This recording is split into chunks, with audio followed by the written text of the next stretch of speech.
আসসালামু আলাইকুম। আশা করি আপনারা সবাই ভালো আছেন। ইনডেক্স নিয়ে যদি প্রথমেই বলি, মার্কেটের প্রাইস হচ্ছে এই মুহূর্তে ৫,২১০ আর মুভিং এভারেজ ১৪ দিনের ভ্যালু ৫,২১০, মানে একই জায়গায়। এগুলো হচ্ছে বড় বিনিয়োগকারীদের কারিশমা, তারা এরকম করতে পারে।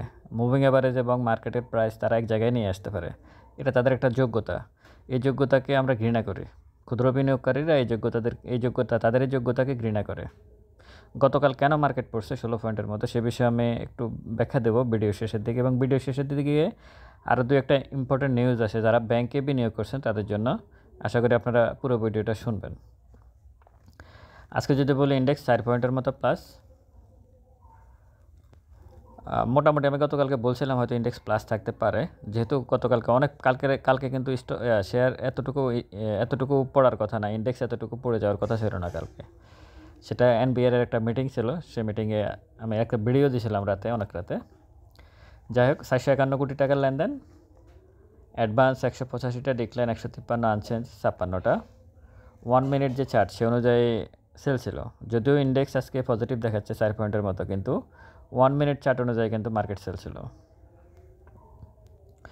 টপে আজকে first prime mutual fund, progressive life এবং সাবকুইস ফিনিং।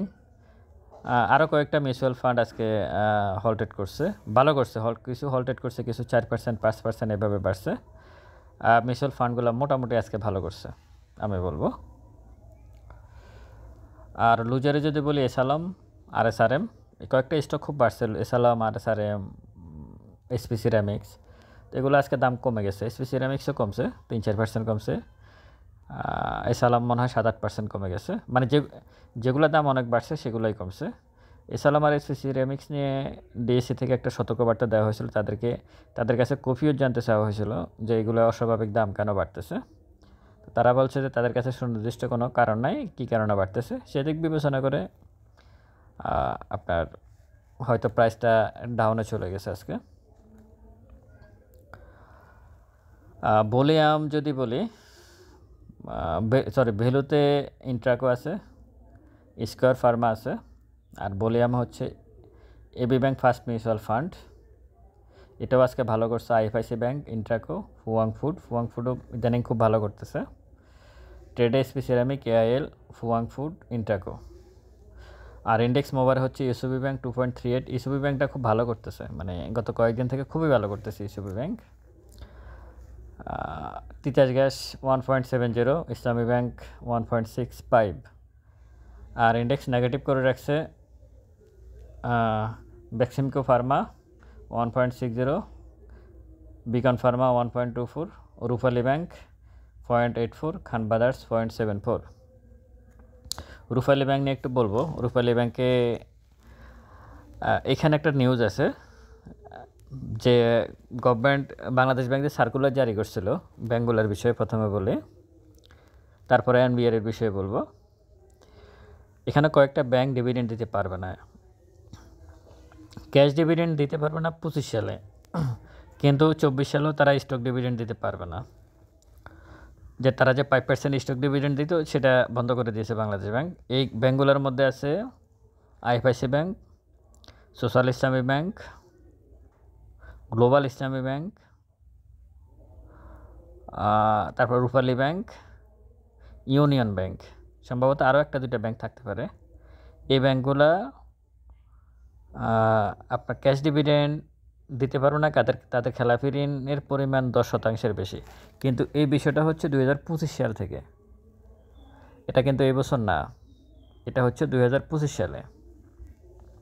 আর 24 সালে এখন যেটা করছে সেটা হচ্ছে যে ব্যাংকগুলা ক্যাশ ডিভিডেন্ড না দিয়ে 10% যে স্টক ডিভিডেন্ড দিত, ও স্টক ডিভিডেন্ডটা মানে দিতে পারবে না এখন আমার কথা হচ্ছে, এই যে আইএফআইসি ব্যাংক বলেন বা গ্লোবাল ইসলামী ব্যাংক বলেন, এখানে তো কেউ ডিভিডেন্ডের জন্য শেয়ার কিনে নেয়, এখানে ট্রেড করার জন্য শেয়ার কিনছে। আমি আজকে শুধু সম্ভবত ইউনিয়ন ব্যাংকটা একটু পড়ছে, আর রূপালী ব্যাংকটা পড়তেছে। রূপালী ব্যাংক নিচে আসতেছে বারবারে। তো রূপালী ব্যাংকের যারা বিনিয়োগ করে তারা কী কারণে শেয়ার সেল দিচ্ছে না আমি জানি না। এখানে কিন্তু রূপালী ব্যাংকে কিন্তু কোনো ইনস্টিটিউট কিন্তু শেয়ার সেল দিচ্ছে না, 70,000, 80,000, 90,000 শেয়ার সেল হচ্ছে। তার মানে এটা আমাদের মতো কিছু মানে পাগলা পাবলিক আছে, এরা সেল দিচ্ছে। পাগলা পাবলিক কেন বললাম? রূপালী ব্যাংক 23 সালে কোনো ডিভিডেন্ডে দেয় নাই। তারা 23 সালে কোনো ডিভিডেন্ড দেয় নাই, 22 সালে কোনো ডিভিডেন্ড দেয় নাই, 21 সালে সম্ভবত তারা 2% ক্যাশ ডিভিডেন্ড দিয়েছে। 21 সালে তারা গত 3 বছর তারা কোনো ডিভিডেন্ড 2% তো কোনো ডিভিডেন্ডের পর্যায়ে পড়ে না। তারা গত 3-4 বছর বিগত দিনে রূপালী ব্যাংক কোনো ডিভিডেন্ড দেয় নাই। রূপালী ব্যাংক ডিভিডেন্ড দেয় না, এটা সরকারি ব্যাংক। এখানে 90% স্টক শেয়ার সরকারের কাছে। ওই শেয়ারগুলো কোনো বাই সেল কিছু হয় না, ওগুলো ফিক্সড। আর এর বাইরে মাত্র 3 কোটি কত লাখ শেয়ার আছে পাবলিকের কাছে, 1 কোটি কত লাখ আছে ইনস্টিটিউটগুলোর কাছে। মানে খুবই কম শেয়ার রূপালী ব্যাংকের শেয়ার ইয়ের কাছে, পাবলিক এবং ইনস্টিটিউটগুলোর কাছে। তো এরা তো কোনো রূপালী ব্যাংক তো কোনো ডিভিডেন্ডে দেয় না, গ্লোবাল ইসলামী ব্যাংকও ডিভিডেন্ড দিচ্ছে না। তো তাহলে এই প্রাইসগুলো এখন পালাচ্ছে কেন? মানে এই প্রাইসগুলো পড়ার তো কোনো মানে কী কারণে তাহলে সেল দিচ্ছেন? আপনি কি ডিভিডেন্ড? আমি বিশেষ করে রূপালী ব্যাংকের বিষয়ে বলতে চাচ্ছি, যেহেতু এই ব্যাংকটা নিয়ে আমি আগে ভিডিও দিয়েছিলাম। আমার কথা হচ্ছে যে এখানে কি কেউ কি ডিভিডেন্ড খাওয়ার আশায় এখানে কি ইনভেস্ট করছেন? এখানে কিন্তু ডিভিডেন্ডের খাওয়ার আশায় ইনভেস্ট করার নাই। এখানে আপনি ক্যাপিটাল গেইনের জন্য ইনভেস্ট করছেন। তো ক্যাপিটাল গেইনের জন্য ইনভেস্ট করলে সে ডিভিডেন্ড দিতে পারবে না, এটার জন্য আপনার মাথা ব্যথা কেন? এটার জন্য আপনি সেল দিচ্ছেন কেন? এবং সেলগুলো আসতেছে কিন্তু পাবলিক থেকে, মানে জেনারেল পাবলিক থেকে সেল আসতেছে, ইনস্টিটিউটগুলোর কাছ থেকে কিন্তু কোনো সেল আসতেছে না। আপনারা এই ব্যাপারে একটু সতর্ক হবেন। আপনারা কোনো রূপালী ব্যাংকে যারা আছেন তারা কোনো শেয়ার সেল দেবেন না, যে যেখানে আছেন ওখানে থাকেন। কারণ এ তো ডিভিডেন্ড দেয় না, এটা আপনি জানেন। এবার এই শেয়ারটাতে বিনিয়োগ করছেন। আপনি কি গত মাসে 5% সম্ভবত স্টক ডিভিডেন্ড দিচ্ছে, তাও সেটা ডিসবার্স করছে কিনা সন্দেহ আছে। তো সে এটাকে কী বলে, সে যেহেতু ইনস্টিটিউটগুলোর যেহেতু সেল দিচ্ছে না, সেহেতু আপনারা সেল দিচ্ছেন কেন?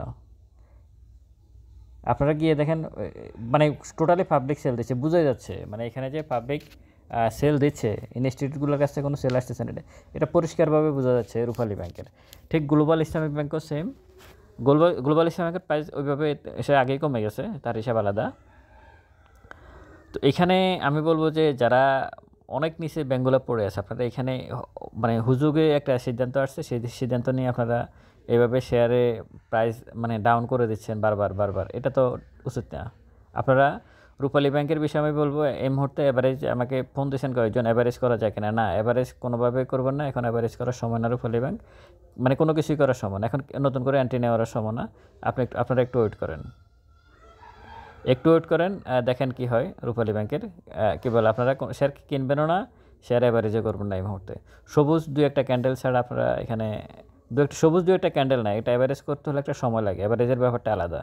অ্যাভারেজ আপনি হঠাৎ করে মানে পড়তেছে নিচের দিকে আসতেছে আর আমি অ্যাভারেজ করতেছি, এরকম আসলে অ্যাভারেজ করা যায় না। অ্যাভারেজ করতে হয় একটা স্টক একটা জায়গায় অন্তত 10-15 দিন বসে থাকতে হয়, তারপরে অ্যাভারেজ করতে হয়। তো সব কিছু মিলাই আমি এই 10টা ব্যাংক আছে, আপনারা দেখে নেবেন, নিউজে আছে যে 10টা ব্যাংক আগামী দিনে ক্যাশ ডিভিডেন্ড দিতে পারবে না। আরে ভাই, ক্যাশ ডিভিডেন্ড দিতে পারবে না, এটা তো হচ্ছে 2025 সাল থেকে। 2025 সালে আপনারা একটা জিনিস বুঝবেন, সেটা এখন না, সেটা হচ্ছে 2025 সালে। আর 2024-এ সে যে স্টক ডিভিডেন্ড দিতে সেটা সে দিতে পারবে না। তবে বাংলাদেশ ব্যাংকের এই বিষয়টা উচিত হয় না, এই কারণে এখন কয়েকটা ব্যাংক জেডে চলে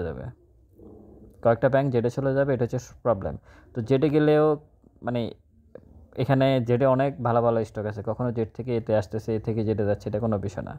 তো সব কিছু মিলে আপনারা রূপালী ব্যাংক এই মুহূর্তে কোনোভাবে আপনারা সেল দেবেন। এবং রূপালী ব্যাংক কেন, অন্যান্য যে ব্যাংকগুলো আইএফআইসি আছে, ইউনিয়ন ব্যাংক আছে, অথবা গ্লোবাল ইসলামী ব্যাংক আছে, সোশ্যাল ইসলামী ব্যাংক আছে, এরা কেউই এদের খেলাপি ঋণের পরিমাণ 10%-এর উপরে। তো আপনারা হুটহাট কোনো সিদ্ধান্ত নেবেন না, হুটহাট কোনো শেয়ার সেল দেবেন না। কোনো স্টক 5%, 10% কমতে পারে, 15% কমতে পারে, এটা কোনো বিষয় না। আপনি শেয়ার কিনছেন, দাম বাড়লে যেমন ভালো লাগতেছে, কমলে তো খারাপ লাগার কোনো কারণ নাই। এখানে আপনি যুক্তিসঙ্গত প্রাইজে একটা স্টক কিনছেন কিনা, এটা ইম্পর্টেন্ট বিষয়। এটা ইম্পর্টেন্ট বিষয়। যদি যুক্তিসঙ্গত প্রাইজে কিনে থাকেন তাহলে সময় দেন। আর এনবিআর এর বিষয়ে আমি গতকালকে বলছিলাম, ডিএসসি ঢাকা স্টক এক্সচেঞ্জের চেয়ারম্যান এবং ব্রোকারেজ হাউস অ্যাসোসিয়েশনের যিনি প্রেসিডেন্ট সাইফুল ইসলাম, আর মমিনুল ইসলাম হচ্ছে ঢাকা স্টক এক্সচেঞ্জের যিনি চেয়ারম্যান, ওরা এনবিআর এর কাছে আবদার করছে আগামী বাজেটে যাতে 50 লক্ষ টাকার উপরে ক্যাপিটাল গেইন যেটা 15%, ওটা বাদ দেওয়ার জন্য। পরে এনবিআর চেয়ারম্যান মোটামুটি ভালো করে অপমান করে দিয়েছে ওনাদেরকে। কইছে আপনাদের কাজ হচ্ছে মার্কেট ভালো করা, আপনারা এগুলো কী চাচ্ছেন? মার্কেট ভালো করেন আপনারা, ধমকায় বলছে ওনাদেরকে। লজ্জা নাই তো? আমাদের পুঁজিবাজারের কর্তা ব্যক্তি যারা আছে এদের মানে একটু লজ্জা নাই। সবচেয়ে বড় দুঃখ মানে কীভাবে যেন ছায়। আমি দেখলাম মমিনুল ইসলাম যে কথাগুলো বলতেছে, মানে ওরা পারে না, যে পরে এনবিআর চেয়ারম্যান বলছে যে এটা কী বলে, আপনারা তো পারেন না, সব কিছু আপনাদেরকে ফ্রি করে দেয়। পরে এনবিআর চেয়ারম্যান বলছে যে 50 লক্ষ টাকা এক বছরে কে প্রফিট করছে, আমি তার চেহারা দেখতে চাই। পরে চুপ মারে রয়েছে, কইছে না প্রফিট থেকে। তবে হ্যাঁ, মমিনুল ইসলাম একটা কথা বলছে, এটা যুক্তিসঙ্গত কথা। সে বলছে যে দেখেন, আমরা এই মুহূর্তে ক্ষুদ্র বিনিয়োগকারীর উপর যদি নির্ভর করে মার্কেট থাকে, তাহলে মার্কেটকে টেনে তোলা যাবে না। আপনি যদি ক্যাপিটাল গেইনের উপর যে ট্যাক্সটা, এটা যদি বাদ দেন, তাহলে আমরা বড় যে বিনিয়োগকারীরা আছে তাদেরকে আমরা মার্কেটে নিয়ে আসতে পারবো। মার্কেট তখন ভাইব্রেন্ট হবে। আপনি যদি এটুকু 1 বছর বা 2 বছরের জন্য ছাড় দেন, এটা বলছে সে। কিন্তু এনবিআর চেয়ারম্যানের কথা হচ্ছে যে আপনি 50 লক্ষ টাকার উপরে ক্যাপিটাল গেইন করলে তার উপরে 15% দেবেন। এটুকু যদি আপনি গরিব দেশ না দেন, তাহলে কীভাবে দেশ চলবে?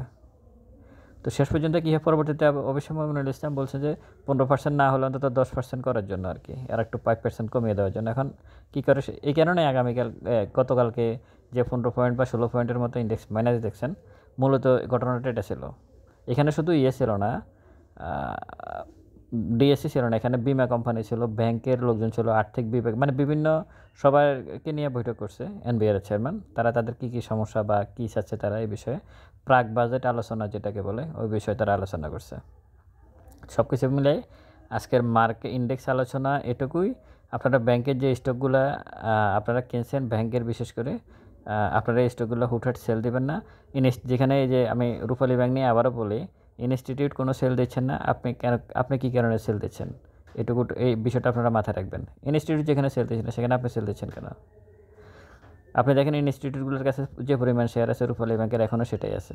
তো পাবলিক আপনারা আপনি কি প্যানিকড হয়ে শেয়ার সেল দিচ্ছেন? আপনি তো ডিভিডেন্ডের জন্য রূপালী ব্যাংক কিনেন না, রূপালী ব্যাংক কিনছেন এর লো পেড শেয়ার। 3 কোটি শেয়ার আছে মাত্র পাবলিকের কাছে, এখানে ক্যাপিটাল গেইন হবে। ক্যাপিটাল গেইনের জন্য অপেক্ষা করেন। হুটহাট শেয়ার সেল দিয়ে আপনি চলে যাচ্ছেন, এটা তো যুক্তিসঙ্গত হইল না। ভালো থাকবেন সবাই। ভিডিওটা ভালো লাগলে শেয়ার করবেন। আসসালামু আলাইকুম।